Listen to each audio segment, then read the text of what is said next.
السلام علیکم. فقیر سکندر علی آپ کے خدمت میں حاضر ہوں. دوستو آج ہم روحانیت کے بارے میں تم کو بتائیں گے تو روحانیت سے مسئلے حل ہو جاتے ہیں. آؤ ہم تم کو بتائیں. حضرت سلیمان علیہ السلام کا دور تھا. حضرت سلیمان علیہ السلام کو اللہ تعالیٰ نے دانائی حکمت دے کر بھیجا. اور حضرت سلیمان علیہ السلام پرندوں کا بھی نبی تھا، انسان کا بھی نبی تھا، جنوں کا بھی نبی تھا، جانوروں کا بھی نبی تھا. تو حضرت سلیمان علیہ السلام نے جب پرندوں کا اپنے کو دیکھ رہا تھا، اپنے پرندوں کو، تو اس کو حضرت سلیمان علیہ السلام کے ہدہد کو نظر نہیں آیا. تو ہدہد پکی جو پرندہ جو نظر نہیں آیا تھا، حضرت سلیمان علیہ السلام نے بولا تو ہدہد جو کو میں نہیں دیکھتا ہوں، جو ہدہد آئے گا تو اس کو میں بڑا سزا دوں گا، یا اس کو مار دوں گا، یا اس کو بڑا سزا دوں گا، کیونکہ وہ کیوں آج حاضر نہیں ہوگا. تو اس پل میں اور ہدہد آ گیا. اور ہدہد نے بولا تو میں ایک شہر سبا سے آیا ہوں جہاں ایک قوم ہے. میں ایک ایسا خبر لایا ہوں جس کی تم کو پتہ نہیں ہے. میں ایسا خبر لایا ہوں جس کا تم کو پتہ نہیں ہے. وہ شہر سبا میں کا ہے جہاں ایک عورت حکمرانی کر رہا ہے، اور وہ سورج کو پوج رہا ہے، سورج کی پرستش کر رہا ہے، سورج کو خدا کا مانتے ہیں، وہ اللہ اس کی عبادت کرتے ہیں. حضرت سلیمان علیہ السلام نے اس کو ایک خطوط بھیجا. تو ہدہد کو بولا تو یہ جا کر تم وہاں دے دو، اور اس کو بولو تو مسلمان ہو کر یہاں آؤ، یا جنگ کا اعلان کرو، یا ہم جنگ کریں گے تمہارے ساتھ، یا مسلمان ہو کر آؤ.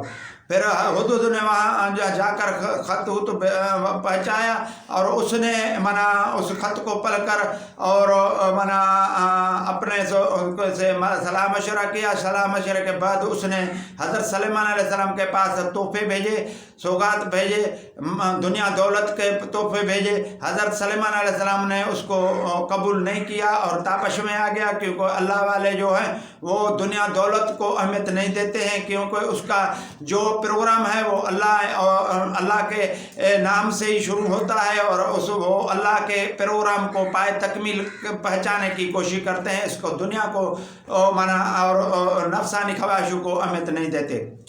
دوستو پھر حضرت سلیمان علیہ السلام نے بولا تو کوئی اس کا تخت لے آئے. تو ایک بڑے جن نے بولا تو میں لے آؤں گا، تم اپنے یہاں سے اٹھ کر اس تخت نہیں جاؤ گے تو میں تم کو یہ تخت تم کو دوں گا. تو حضرت سلیمان علیہ السلام کو یہ بات پسند نہیں آئی. حضرت سلیمان علیہ السلام نے بولا تو اور اس سے زیادہ تیزی میں ہم کو یہ تخت چاہیے.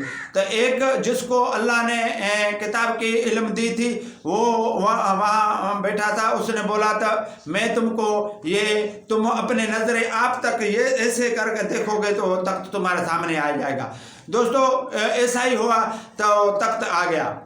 اب میں تم کو بتاؤں تو اس کو جو ملا لوگ ہیں وہ بولتے ہیں اس سے مراد حضرت سلیمان علیہ السلام کو روحانیت کا علم نہیں تھا، اس کو یہ پتہ نہیں تھا. تو ہمارے حکمرانی میں اور عورت ہیں جو حکمرانی کر رہا ہے، یا چھوٹے علاقے میں یا ایسے، تو یہ پتہ نہیں تھا.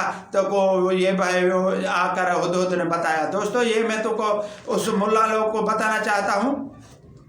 تو یہ کوئی علاقہ تھا جہاں اس عورت نے بغاوت کی، اور عورت کے جو تھے وہ جو لوگ تھے اس نے بغاوت کی. اس نے ایک چھوٹا سا ریاست قائم کیا جو سورج کو پوج رہے تھے، اس کو پوجا کر رہے تھے. ایسی کوئی بات نہیں ہے. حضرت سلیمان علیہ السلام کو کیوں پتہ نہیں پڑے؟ یہ کوئی اچانک کا واقعہ تھا. کوئی کیونکہ حضرت سلیمان علیہ السلام جب جاتا تھا منا کسی بھی علاقے کے طرف تو جیسے منا کوئی منا طرف جاتا تھا تو 2 ماہ اس کو لگ جاتے تھے، ایک پاسے کو کور کرنے کا پر دوسرے پاسے کو کور کرنے کا آنے جانے میں 2 ماہ، تیسرے پاسے کو کور کرنے میں منا 3 پاسے میں 6 ماہ ہو گئے۔ تو چوتھا پاسا جو منا 4 پاسے ہیں، چوتھا پاسا پہ جب جائے تو یہ 6 مہینے میں منا یہ اور ہو گیا کام۔ تو یہ ایسا جب وہ وہاں مثال کا میں تم کو مثال دوں تو اوبھر سے منا سورج نکلتا ہے، جب اوبھر پہ جائے تو 3 پاسوں کا تو اس نے وزٹ کیا، تو اوبھر پہ جائے تو اس کو پتہ چلے تو یہاں کوئی اور 6 ماہ میں اور کوئی کام ہو گیا۔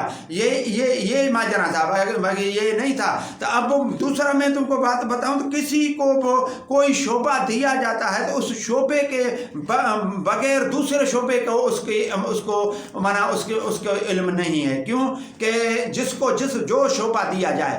تو اب مانا حضرت سلیمان علیہ السلام کو تو یہ بہت بڑا شعبہ تھا، یہ دیکھو تو مانا سارے کائنات کی حکومت کو چلانے کا، اور یہ مانا جنوں کا، یہ پرندوں کا، یہ قولی کا جو قولی ہوتا ہے جو مانا ہوتا ہے اس کا بولی جانتا تھا، اور مانا جو قولی کو تو مانا چیٹی بولتے ہو، چھوٹی چیٹی جو ہوتا ہے اس کا بھی مانا بولی کو جانتا تھا۔ یہ بہت مہارت والا نبی ہے حضرت سلیمان علیہ السلام، مگر اس کو جو منا کتاب کا علم تھا تو اس نے کتابی روحانی علم سے اس کا تخت کو لے آئے، جلدی سے لے کر آ کر منا اس کے حضرت سلیمان علیہ السلام کے ساتھ پیش کیا۔ تو حضرت سلیمان علیہ السلام کا جو وہاں فرش لگا ہوا تھا، اس نے فرش اس دور میں شیشے کا فرش لگایا تھا، جو منا بڑا اعزاز کا بات ہے یہ۔ تو ہمارے منا 21 صدی ہمارا چل رہا ہے، تو اب ہم کو پتہ چلا ہے اب کسی ملک میں یہ شیشے کا منا فرش آیا ہے، اب سننے میں آیا ہے۔ تو یہ کتنا ترقی کا دور تھا۔ تو حضرت بی بی منا بلقیسہ نے جب وہ آیا تو اس نے اس کو شیشے کو ایسے دیکھ رہا تھا جیسے اس کے منا دماغ میں آیا تو یہ کوئی پانی ہے۔ اس نے اپنے یہ منا کپڑے اوپر کیے تو پانی نہیں تھا، وہ تو شیشے کا فرش تھا۔ پھر اس نے مسلمان ہو کر اور مسلمان ہوئی، اور اس نے کلمہ توحید کا اس نے منا بھر لیا اور مسلمان ہوا، اور حضرت سلیمان علیہ السلام کو بہت خوشی ہوا۔ دوستو اس سے میں تم کو بتاؤں، اس سے مراد حضرت سلیمان علیہ السلام کو وہ علم ہے، اور منا وہ علم کا والا ہے جو جس کو کتاب کے علم تھا، مگر کسی کو کوئی منصب دیا جاتا ہے، کسی کو کوئی منا ڈگری دیا جاتا ہے، کسی کو کوئی شعبہ دیا جاتا ہے، کسی کو کوئی شعبہ دیا جاتا ہے۔ تو اس میں ایسا نہیں ہے جیسا دیکھو میں تم کو بتاؤں تو حضرت نوح نبی نے بیڑا تیار کیا تھا، اب ہم بولے تھے حضرت سلیمان علیہ السلام کیوں نہیں بیڑا تیار کرتا، تو پھر حضرت سلیمان علیہ السلام کو یہ سمجھو علم نہیں ہے، یہ ایسا نہیں ہے۔ جو حضرت موسیٰ علیہ السلام نے پل تیار کیا تو ہم بولے تھے حضرت سلیمان علیہ السلام کیوں پل نہیں تیار کر سکتا، کیونکہ اس کو علم نہیں ہے۔ یہ بکانا غلط، سراسر غلط ہے۔ یہ اسلام اس کا اجازت نہیں دیتا کسی کو کوئی برانچ دیا ہوا ہے، کسی کو کوئی برانچ دیا ہوا ہے، کسی کو کوئی شعبہ دیا ہوا ہے، کسی کو کوئی شعبہ دیا ہوا ہے۔ مگر میں بات کر رہا تھا روحانیت کا، تو روحانیت سے یہ کیسے وہ تخت آ گیا۔ روحانیت سے ہم جب اللہ کا ذکر کریں گے، ہم جب روحانیت پر قائم ہوں گے، ہم اپنے دل دماغ کو سے مطمئن ہو کر اور یمست ہو کر ہم جب اللہ کی عبادت کریں گے اور اللہ کے رسول کی عبادت کریں، اس کے طریقے پر چلیں گے اور قرآن شریف کے نقش قدم پر چلیں گے تو ہم میں روحانیت پیدا ہوگا۔ ہم روحانیت سے کوئی بھی کام کر سکتے ہیں۔ جیسے اس نے منع کیا تو حضرت بی بی بلقیسہ کے تخت کو کیسے لے آیا اٹھا کر یہاں حضرت سلیمان کے سامنے کھڑا کیا، تو یہ روحانیت سے یہ طاقتیں ملتی ہیں۔ یہ یا رسول اللہ صلی اللہ علیہ وسلم کے طریقے پہ چلنے سے یہ طاقتیں ملتے ہیں۔ جب ہم یا رسول اللہ سے کے نسبت سے چلیں اور مانا اس سے معرفت سے چلیں اور قرآن پر عمل کریں، ہم ذکر کی تمار کریں اور ہم متوجہ ہو جائیں روحانیت سے، تو جب ہمارا دل دماغ روحانیت میں سے قائل ہوگا تو ہمارے دل دماغ اور ہمارے جو روح پاک روح میں طاقت آ جائے گا، اور مانا اس میں